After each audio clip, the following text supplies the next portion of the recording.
Ang ganda ng umaga ko at ako nahawa ko itong Onyx na stabilizer.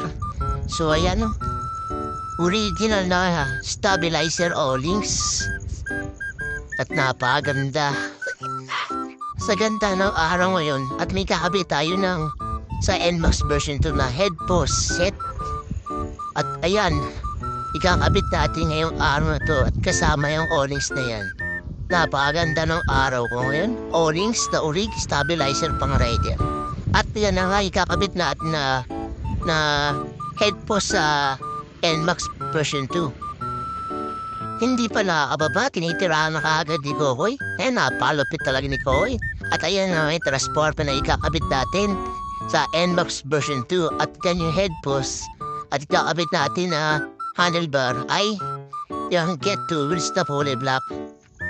So ayun, nagmabadidali yata si Kokoy.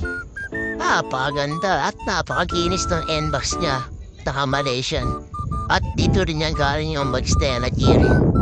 So ayun, napakaganda. Ang ganda. Maganda pa sa'yo. Sa mga nagtatanong nga pala na shop namin, dito nga ang paya sa Ilana Motor Shop sa may tapat ng Totor sa may Dasmariñas, Cavite. So ayan, nabaklasan ni Kokoy yung ang ibabaw. At yan, tutulungan natin siya mamaya. Medyo busy lang tayo. So ayan, binabaklas niya na yung master sa kanan at susunod niya yun sa kaliwa. So ayan yung shop namin. At meron din tayo ang credit. Pwede na kayong mag-apply. At yan, yung mismo manabela, babaklasin na natin yan. At may nut yan. Nakakatawa sila, hindi na ito ako naman serious nagbablog ito ako. Puri snap na lang daw ako. Kaya nakakatawa talaga sila kasi mayabang na daw ako. Kung hindi ka naman nakapalo kaya ano naman, skip mo lang yung video kung naiinis ka sa akin.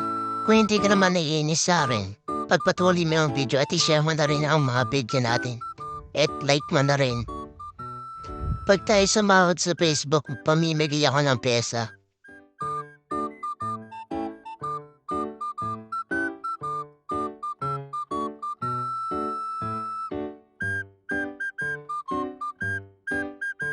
At ayan na, inawaan ko na para matulungan ko si Kokoy. At di niya matanggal yung manabela. So ayan na, may ipit kasi yung mga wire at hose.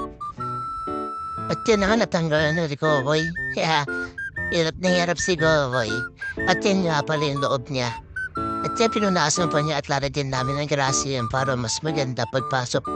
At pinupok pa niya ng kamay niya. So ayan, nilalagyan na natin yung head post niya. So ayan, nakabit na natin yung handlebar niya. At yan yung transformer na kakabit natin. So ayan, magbe-bleed pa siya dyan. At yan yung liko natin niya kung tatama siya sa mismong lens niya. Left to the right, left to the loop. So ayan o. Ang ganda na pagkakasetup talaga namin din sa NMAX version 2. O diba? Transformer, Malaysian yan. At yan, may preno na yan, pisil-pisil lang. At sa kabila, pisil-pisil lang. Anong ganda ng preno niya. Ang smooth ng pagkaka-brake. Diba? Dito lang yan sa Ilana Motor Shop. So ano, pag ginagawa nyo, at paggawa na kayo dito, at mas mura pa mga pyesa. So yan, ilalagay na natin yung wear cover. At yan, para malinis ang paggagawa. Ha? Tandaan nyo, Ilana Motor Shop ang shop po namin. Oh.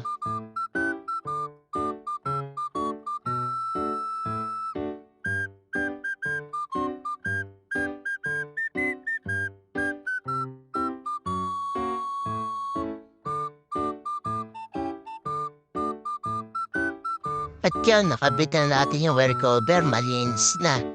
So ayan o, ang ganda diba? Punta na kayo dito sa Ilana Motor Shop. Oh, Malaysian NMAX version 2. Mga simple lang, diba? Kung ano pa ginagawa nyo, share nyo na yung video.